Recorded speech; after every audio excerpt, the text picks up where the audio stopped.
Hello दोस्तों, मैं अजय यादव। स्वागत है आपके अपने YouTube channel schoolmate classes current affairs में।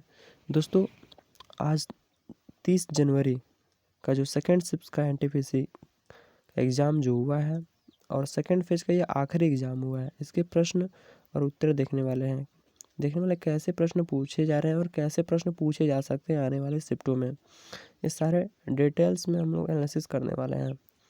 और मैथ का जो लेवल है, त्रिकोणमिति, कार्य समय, प्रतिशत से ये सारे चैप्टर से पूछे जा रहे हैं। तो आपको मैं यह सलाह दूंगा कि आप सारे चैप्टर का बेसिक अच्छे से क्लियर कर लें, क्योंकि आप सिर्फ त्रिकोणमिति ही जैसे कि आ रहा है त्रिकोणमिति किसी किसी शिफ्ट में आ गया 4 से 5 से देखने को मिल रहा है, तो आप त्रिकोणमिति ही मत पढ़ने लगिए। आपको हर सब्जेक्ट देख कर जाना है, क्योंकि आपको हर सब्जेक्ट ही आपको नंबर दिलाएंगे। तो ठीक है। और जीके का आप एनालिसिस से देखते रहिए, क्योंकि इसी से रिलेट करके प्रश्न पूछे जा रहे हैं और करंट अफेयर का कैसे प्रश्न पूछे जाएंगे आपको ऐसे एनालिसिस हो जाएगा। तो चलिए शुरू करते हैं। और इसमें आपको जो ग्रैंड स्लैम है उसको मैं पूरा जो 2020 में किसको ग्रैंड स्लैम दिया गया पूरा इसमें डिस्कस किया हूँ, तो आप अंत तक जरूर देखिएगा।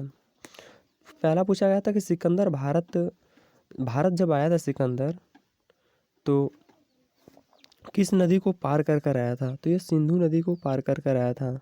किस नदी को पार कर कर आया था? तो सिंधु नदी को पार कर कर आया था। फिर पूछा गया चंद्रयान 2 कितने किलो पावर जनरेट करता है, यानी ऐसे कुछ प्रश्न पूछे गए थे।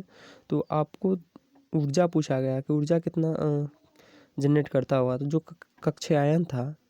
कक्षायन था 1 किलो वाट ऊर्जा, ये क्या 1 किलो वाट ऊर्जा जो था, या 1 किलो वाट जो ऊर्जा जनरेट करता था। और विक्रम जो लैंडर था वह 660 वाट ऊर्जा जनरेट करता था, और जो रोवर था वो 50 वाट जनरेट करता था।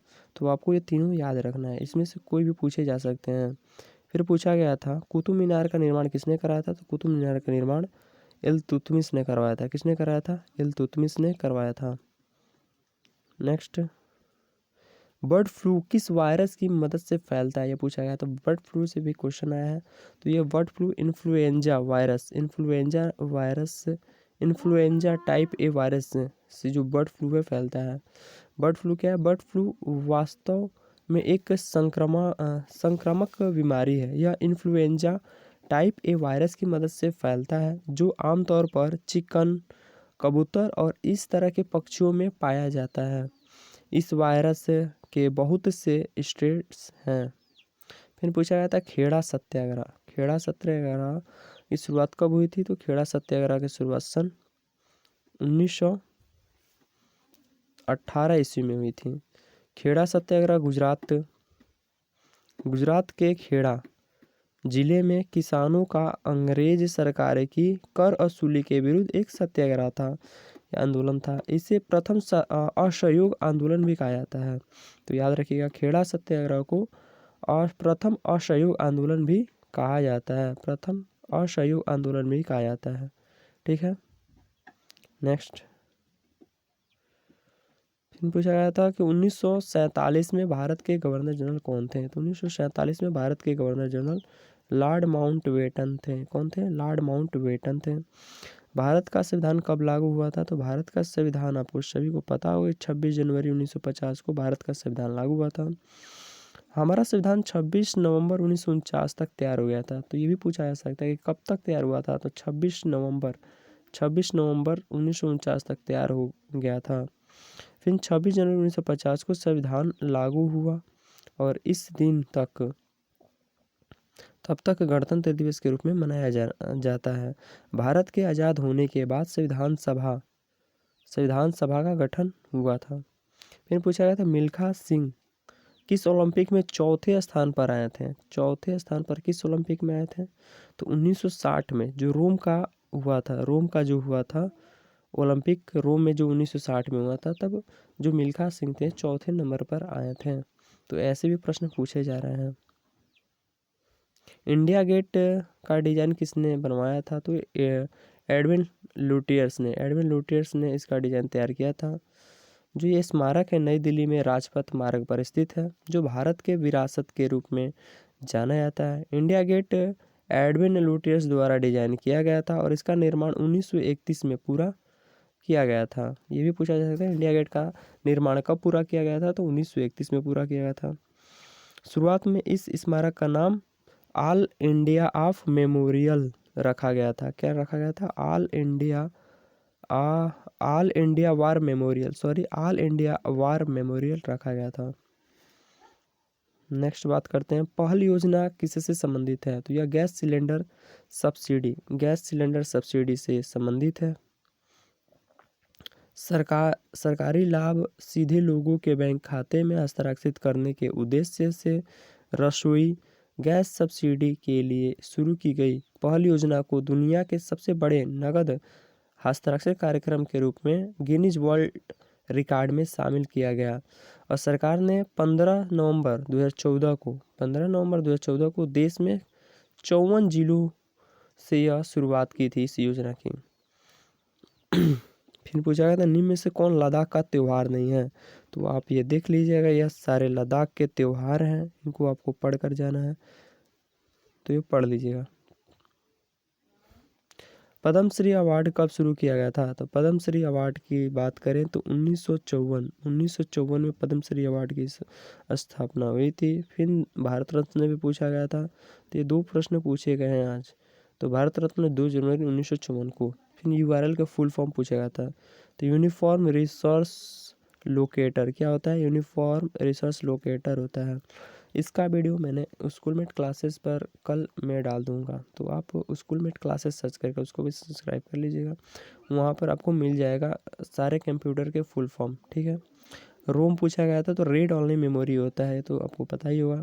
फिर भारत के राष्ट्रपति को शपथ कौन दिलाता है, पूछा गया था, तो भारत के राष्ट्रपति को शपथ कौन दिलाता है, तो मुख्य न्यायाधीश दिलाता है। कौन दिलाता है, तो सर्वोच्च न्यायालय के मुख्य न्यायाधीश, सर्वोच्च न्यायालय का मुख्य न्यायाधीश जो होता है वो भारत के राष्ट्रपति को शपथ दिलाता है। लेकिन जब सर्वोच्च न्यायालय का मुख्य न्यायाधीश नहीं रहेगा तो कौन दिलाएगा, तो वरिष्ठ न्यायाधीश, जो वहाँ के वरिष्ठ न्यायाधीश होंगे वो शपथ दिलाएंगे। जब ये पूछा जा सकता है कि जब मुख्य न्यायाधीश नहीं रहेंगे, सर्वोच्च न्यायालय के मुख्य न्यायाधीश नहीं रहेंगे, तो कौन शपथ दिलाएगा राष्ट्रपति को, तो वरिष्ठ न्यायाधीश, ठीक है।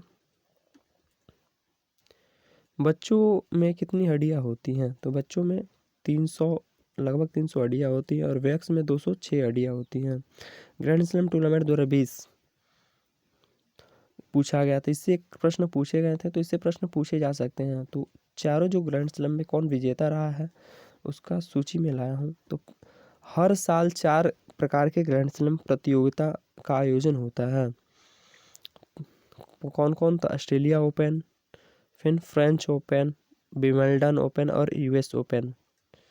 तो चलिए देखते हैं इन चारों के विजेता कौन रहे हैं। ऑस्ट्रेलिया ओपन की बात करें तो 2020 में विजेता कि कौन रहे हैं ये देखेंगे। और यह किस कोर्ट पर खेला जाता है, तो ये हार्ड कोर्ट पर खेला जाता है। किस कोर्ट पर खेला जाता है, हार्ड कोर्ट पर खेला जाने वाला ऑस्ट्रेलिया ओपन है। ये पूछा जा सकता है कि किस कोर्ट पर खेला जाता है, ऑस्ट्रेलियन ओपन किस कोर्ट पर खेला जाता है, तो ऑस्ट्रेलिया ओपन हार्ड कोर्ट पर खेला जाता है। और पुरुष एकल में कौन जीते हैं, नोवाक जोकोविच जीते हैं, जो सर्बिया के हैं। और वो विजेता डोमिनिक थियम ऑस्ट्रेलिया के डोमिनिक थियम को हराकर नोवाक जोकोविच ने ऑस्ट्रेलिया ओपन का एकल विजेता जीता है। अब महिला में सोफिया कैनिन जो अमेरिका की है, गरीबिनी मुर्गुजुआ को हराई है। किसको हराई है, मुर्गुजुआ को हराई है। नेक्स्ट बात करते हैं फ्रेंच ओपन की। फ्रेंच ओपन किस कोर्ट पर खेला जाता है, तो यह क्ले कोर्ट पर खेला जाने वाला टेनिस टूर्नामेंट है। किस कोर्ट पर खेला जाता है, क्ले कोर्ट पर खेला जाता है। पुरुष एकल विजेता कौन रहे हैं, तो राफेल नडाल जो स्पेन के राफेल नडाल हैं, यह पुरुष में विजेता रहे हैं। कौन है, राफेल नडाल। फिर बात करते हैं महिला एकल विजेता की, तो एगा स्कोवाटा जो पोलैंड की एगा है, यह विजेता रही है महिला एकल में फ्रेंच ओपन 2020 टूर्नामेंट में। क्या याद रखना है कि किस कोर्ट पर खेला जाता है, तो क्ले कोर्ट पर खेला जाता है। और कौन कौन जीता है, तो राफेल जीता है और एगा जीता है। नेक्स्ट बात करते हैं विंबलडन जो हुआ था किस इस बार का जो विमल्टन हुआ था ये क्या हो गया था, रद्द हो गया था। तो इस बार नहीं हुआ है, क्यों? कोविड की वजह से। नेक्स्ट देखते हैं यूएस ओपन। यूएस ओपन किस कोर्ट पर खेला जाता है? तो यूएस ओपन जो होता है हार्ड कोर्ट पर खेला जाता है। या डोमिनिक थीएम जो ऑस्ट्रेलिया का है वो जीता है पुरुष एकल का खिताब। और महिला एकल के खिताब नाओमी ओसाका, जो जापान की नाओमी ओसाका 2020 के यूएस ओपन का खिताब जीता है। तो यह बात आपको ध्यान रखनी है, आने वाली शिफ्टों में पूछा जा सकता है। दोस्तों आपको वीडियो पसंद आई है तो ज़्यादा से ज़्यादा लाइक कीजिएगा और अपने दोस्तों के साथ शेयर कीजिएगा जो ऑफलाइन क्लासेस नहीं ले सकते हैं, वो ईज़िली घर बैठे क्लासेस ले सकें और एक अच्छी तैयारी कर सकें। और चैनल को अभी तक सब्सक्राइब नहीं किया तो सब्सक्राइब करके बेल आइकन ज़रूर दबा दीजिएगा, ठीक है। और पीडीएफ के लिए आप टेलीग्राम जो चैनल है रेलवे @railway4, आप टेलीग्राम पर जाएंगे और वहाँ पर लिखेंगे @railway4 तो आपको एक चैनल मिल जाएगा। उस पर आपको जो पीडीएफ मैं वहाँ पर प्रोवाइड कर दूँगा। तो thank you, have a nice day.